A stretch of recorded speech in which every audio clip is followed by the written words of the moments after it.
अस्सलाम वालेकुम स्टूडेंट्स। बेटा आज का जो टॉपिक है हमारे पास है वो अमोनल के नाम से टॉपिक है। ये एल्युमिनियम की एक्सट्रैक्शन के बाद नेक्स्ट टॉपिक हमारे पास है। कल भी ये थोड़ा सा डिस्कस किया था हमने, यहीं से मैं दोबारा कंटिन्यू करता हूँ। एल्युमिनियम से ही इस टॉपिक का लिंक है और आज भी हम एल्युमिनियम के ही कुछ टॉपिक्स को डिस्कस करेंगे। So what is अमोनल? अमोनल की डेफिनेशन आपने सिंपल याद रखनी है कि एल्युमिनियम पाउडर और एल्युमिनियम नाइट्रेट एक केमिकल होता है।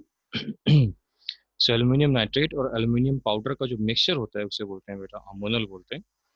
और ये आमतौर पर एक्सप्लोसिव बम्स वगैरह बनाने में इस्तेमाल किया जाता है। तो अक्सर अमोनल की जो कंपोजिशन है ये एग्जाम्स में पूछी जाती है एमसीक्यूज वगैरह के अंदर। तो एल्यूमिनियम नाइट्रेट और एल्यूमिनियम पाउडर का जो मिक्सचर होता है इसे बोलते हैं बेटा क्या? अमोनल बोलते हैं। अलॉयज ऑफ एल्यूमिनियम, अलॉयज वो केमिकल्स होते हैं, वो सॉल्यूशंस होते हैं जो कि हम लोग आर्टिफिशियल तौर पर खुद मैन्युफैक्चर करते हैं फिक्स कंपोजिशन के लिहाज से। कि इसमें हम दो या तीन मेटल्स को या इससे ज़्यादा मेटल्स को हम आपस में कंबाइन करते हैं और कंबाइन करने के बाद हम इसमें एक नई चीज़ को फॉर्म करते हैं, तो इसको अलॉय बोलते हैं। तो एल्युमिनियम के दो मेन अलॉय होते हैं, एल्युमिनियम ब्रॉन्ज और ड्यूरालोमाइन। एल्युमिनियम ब्रॉन्ज जो है उसमें 10% एल्युमिनियम और 90% इसमें कॉपर होता है।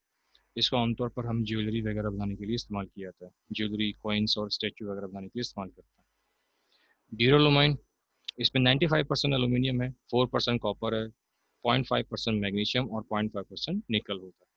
इसको आमतौर पर एरोप्लेन्स की बॉडीज वगैरह बनाने के लिए इस्तेमाल किया जाता है। तो आपने इसकी नेम, कंपोजिशन और यूजेस जो है वो आपने इसके याद करना। इसके बाद नेक्स्ट हमारे पास है केमिकल रिएक्शंस। केमिकल रिएक्शन को प्रोसीड करने से पहले याद रखिएगा कि एल्यूमिनियम जो हम बार बार डिस्कस कर रहे हैं, एल्यूमिनियम जो है वो पीरियोडिक टेबल के थर्ड ए ग्रुप से बिलोंग करता है। थर्ड ए ग्रुप से बिलोंग करने की वजह से इसकी जो आउटर मोस्ट शेल में इलेक्ट्रॉन्स हैं वो तीन इलेक्ट्रॉन होते हैं जिसको ये रिएक्शन में इन्वॉल्व करता है। तो इसकी जो ऑक्सीडेशन स्टेट होती है वो +3 होती है। तो वो यहाँ पर लाजमी है क्योंकि यहाँ पर जब रिएक्शन ये करेंगे तो यहाँ पर ऑक्सीडेशन स्टेट के लिहाज से इसकी वैलेंसीज वगैरह और एटॉमिसिटी वगैरह जो होती है वो मेंशन की जाएगी। एयर के साथ ये इजीली रिएक्शन कर लेते हैं और करने के बाद ये एल्यूमिना को फॉर्म करता है। यहाँ पर ऑक्सीजन की वैलेंसी -2 है और एल्यूमिनियम की वैलेंसी +3 है जो कि यहाँ पर क्रॉस हो जाएगी। इसके अलावा ये डिफरेंट टाइप के एसिड्स के साथ भी रिएक्शन करता है, लेकिन डाइल्यूट में इसके रिएक्शन ज़रा अलग होते हैं और कंसनट्रेटेड में अलग होते हैं। जैसे एग्जांपल, जैसे HCl के साथ रिएक्शन करता है तो ये एल्यूमिनियम क्लोराइड बनाएगा लाइक दिस वन, और हाइड्रोजन गैस को प्रोड्यूस करेगा। हाइड्रोजन सल्फेट से रिएक्शन करेगा तो डेफिनेटली एल्यूमिनियम सल्फेट बनाएगा और हाइड्रोजन गैस को यहाँ से प्रोड्यूस करेगा डाइल्यूट के साथ। लेकिन अगर कंसनट्रेटेड के साथ करेंगे तो एल्यूमिनियम सल्फेट तो बनेगा, ठीक, लेकिन साथ में SO2 गैस जो होती है वो रिलीज होगी। ये मेन पॉइंट है जिसको आपने याद रखना है। और यहाँ पर वाटर मॉलिक्यूल जो होंगे वो स्केप होंगे। तो डिफरेंस देख लीजिए, तो केमिकल दोनों सेम है, लेकिन सिर्फ डाइल्यूट और कंसनट्रेटेड की वजह से या कंसंट्रेशन की वजह से यहाँ पर क्या हो रहा है, केमिकल जो प्रोडक्ट है आपका वो चेंज हो रहा है। अल्किल के साथ रिएक्शन करेंगे जैसे लाइक सोडियम हाइड्रोक्साइड के साथ, तो ये बनाएंगे सोडियम एल्यूमिनेट और हाइड्रोजन गैस को प्रोड्यूस करेंगे। अगर ये पोटाशियम के साथ रिएक्शन करेंगे तो ये बनाएंगे पोटाशियम एल्यूमिनेट और हाइड्रोजन गैस को प्रोड्यूस करेंगे। ये रिएक्शंस बड़े सिंपल सिंपल से हैं। क्लोरीन से रिएक्शन करके बाद एल्यूमिनियम क्लोराइड, वैलेंसी से ख्याल रखिएगा। एल्यूमिनियम की वैलेंसी 3 है जो कि यहाँ मेंशन की जाएगी, क्लोरीन की वैलेंसी -1 होती है। नाइट्रोजन के साथ सिंपल एल्यूमिनियम नाइट्राइड बना लेगा। कार्बन के साथ एल्यूमिनियम कार्बाइड बनाएगा। नाइट्रोजन की वैलेंसी बेटा -3 होती है, एल्यूमिनियम की +3 होती है, तो वो कैंसिल। कार्बन की वैलेंसी यहाँ पर -4 है, एल्यूमिनियम की +3 है, वो यहाँ पर मेंशन की जाएगी।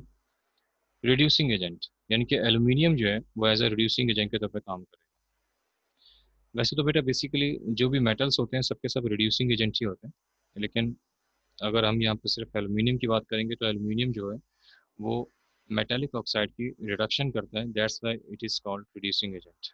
आपके सामने एग्जांपल है कि अगर आयरन ऑक्साइड का रिएक्शन करवाएं एल्यूमिनियम के साथ तो आयरन ऑक्साइड जो है वो आयरन में कन्वर्ट हो रहा है।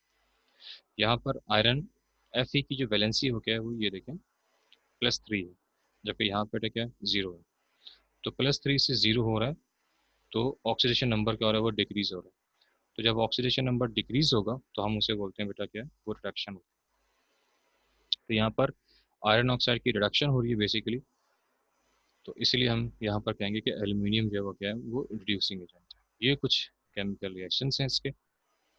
इसमें से जो मेन रिएक्शंस हैं जो कि एग्जाम्स में ज़्यादातर पूछे आते हैं, एक तो वो ये रिड्यूसिंग एजेंट पूछे आते हैं आपसे ज़्यादातर, और एक जो आपके पास रिएक्शन आता है वो ये वाला आता है, सल्फ्यूरिक एसिड डाइल्यूट और कंसनट्रेटर के साथ और अल्कली मेटल के साथ, ये वाला। मतलब ये रिएक्शंस दो हो गए, और एक तीसरा रिएक्शन आपके पास हो गया, वो ये वाला हो गया। ये आपने अच्छे तरीके से इसको ज़रा याद रखना। थर्माइट प्रोसेस एक और प्रोसेस का नाम है। ये जो अभी आपने पढ़ा था रिड्यूसिंग एजेंट की जो प्रॉपर्टी आपने अभी डिस्कस किया, ये उसी से लिंक है इसका, कि जब मेटालिक ऑक्साइड की रिडक्शन होती है in the presence of aluminium, यानी कि एल्यूमिनियम बिहेव करता है एज ए रिड्यूसिंग एजेंट, तो ये वजह जो रिएक्शन होता है, इसमें काफ़ी ज़्यादा क्वांटिटी में जो एनर्जी है वो रिलीज़ होती है। ये एक एक्सोथर्मिक रिएक्शन है, इसलिए इसमें काफ़ी ज़्यादा क्वांटिटी में एनर्जी रिलीज़ होती है, और तकरीबन जो टेम्परेचर है रिएक्शन का वो इंक्रीज़ होकर 3500 डिग्री सेंटीग्रेड तक पहुंच जाता है, और फिर इसी एनर्जी को फिर हम इस्तेमाल करते हैं क्या, वेल्डिंग पर्पस में। इसलिए इस प्रोसेस को बोलते हैं हम क्या, थर्माइट प्रोसेस बोलते हैं। यानी ऐसा प्रोसेस जिसमें मेटालिक ऑक्साइड की रिडक्शन हो एल्यूमिनियम की प्रेजेंस में, और इस प्रोसीजर के दौरान या इस रिएक्शन के दौरान ह्यूज अमाउंट में एनर्जी रिलीज होगी, और वो एनर्जी ही वेल्डिंग पर्पस में इस्तेमाल की जाएगी। इस प्रोसेस को बोलते हैं हम क्या, थर्माइट प्रोसेस बोला जाता है। नेक्स्ट टॉपिक है आपके पास एलम। एलम जो है वो डबल सॉल्ट्स होते हैं। डबल सॉल्ट का मतलब है कि दो सॉल्ट्स को कंबाइन करेंगे तो एक सिंगल सॉल्ट बनता है, उसको बोला जाता है डबल सॉल्ट। आमतौर पर जो सॉल्ट या प्रोड्यूस होता है या मैन्युफैक्चर होता है, वो सल्फेट के डबल सॉल्ट से होते हैं। उसमें सल्फेट के मोनोवेलेंट और ट्राईवेलेंट मेटल्स आपस में इन्वॉल्व होते हैं। मोनोवेलेंट मतलब जिसकी वैलेंसी +1 होती है, और ट्राईवेलेंट मतलब जिसकी वैलेंसी क्या होती है बेटा, 3 होती है। जैसे कि एग्जांपल आपके सामने, पोटाशियम सल्फेट एक अलग सॉल्ट है, इसमें पोटाशियम की वैलेंसी +1 है, और एल्यूमिनियम सल्फेट एक अलग सॉल्ट है जिसकी वैलेंसी क्या बेटा, +3 है। ये दोनों सॉल्ट आपस में कंबाइन होंगे और साथ में 24 वाटर मॉलिक्यूल भी प्रेजेंट होंगे। इनकी कम्बिनेशन से जो न्यू सॉल्ट ये आपके सामने प्रोड्यूस हो रहा है, इसको बोलेंगे बेटा एलम बोलेंगे। अब एलम की बहुत सारी टाइप्स होती हैं, इसमें अलग अलग एलिमेंट्स इन्वॉल्व होते हैं, कुछ मोनोवेलेंट होते हैं, कुछ ट्राईवेलेंट्स होते हैं, तो ये सब के सब एलम्स काउंट होते हैं। एलम में जितने भी एलम्स होते हैं, इन सब के अंदर सबसे इंपॉर्टेंट और ऑर्डिनरी एलम जो है वो पोटाश एलम, सिंपल।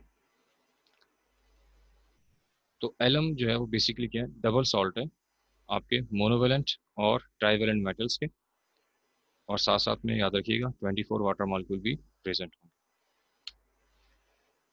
अगर हम सिर्फ पोटाश एलम की बात करें, तो जिसे हम लोग ऑर्डिनरी एलम, या जिसे हम लोग उर्दू में सिंपल लैंग्वेज में फिटकरी के नाम से भी जानते हैं, इसको अगर प्रिपेयर करना है अगर आपने, तो बहुत सिंपल है कि इसमें दो सॉल्ट को आपस में पहले मिक्सअप करें 24 वाटर मॉलिक्यूल के साथ, तो आपके पास पोटाश एलम जो है वो प्रोड्यूस होगा। प्रॉपर्टीज़ के लिहाज से ये वाइट कलर का होता है, क्रिस्टलाइन होता है, वाटर में बहुत सॉल्युबल है, मेल्टिंग पॉइंट इसका 92 होता है, और अगर इसको 200 डिग्री पर मेल्ट किया जाएगा या इसको हीट किया जाएगा, तो ये मेल्ट होने के बाद इसके अंदर से जितने भी वाटर मॉलिक्यूल होते हैं वो स्केप हो जाएंगे, और उसके बाद सिर्फ और सिर्फ पाउडर फॉर्म के अंदर एलम बचेगा, जिसे हम बर्न्ट एलम या फिर फूल फिटकरी के नाम से जानते हैं। यूजेस बहुत इंपॉर्टेंट है इसके, दो यूज़ कम से कम इसके याद कर लीजिएगा, एग्जाम्स में अक्सर पूछ लेते हैं। तो इसको वाटर की प्योरिफिकेशन के लिए इस्तेमाल किया जाता है, मतलब जो आपके पास हार्ड वाटर होता है, जो रिवर वाटर वगैरह है, जो जो ज़मीन से पानी हम निकालते हैं उसमें, उसको हम लोग प्योरीफाई करने के लिए इसका इस्तेमाल किया जाता है। इसके अलावा टनिंग लेदर्स और साइजिंग ऑफ पेपर के लिए इस्तेमाल किया जाता है इसको। वाटर प्रूफ क्लोथ्स को बनाने के लिए इस्तेमाल किया जाता है, फायर एक्सटिंग्विशर की तरफ इस्तेमाल किया जाता है, और कपड़ों वगैरह को डाई करने के लिए भी इसको इस्तेमाल किया जाता है। तो मेन यूज़ जो है वो वाटर प्रूफ क्लोथ्स बनाने के लिए और प्रिपरेशन ऑफ वाटर के लिए इसको इस्तेमाल किया जाता है। ये इसके मेन यूजेस हैं जो कि आप याद कीजिए। तो बेटा ये था आज तक का लेक्चर। इसमें से अगर आपने कोई क्वेश्चन पूछना है तो मोस्ट वेलकम, आप पूछ सकते हैं।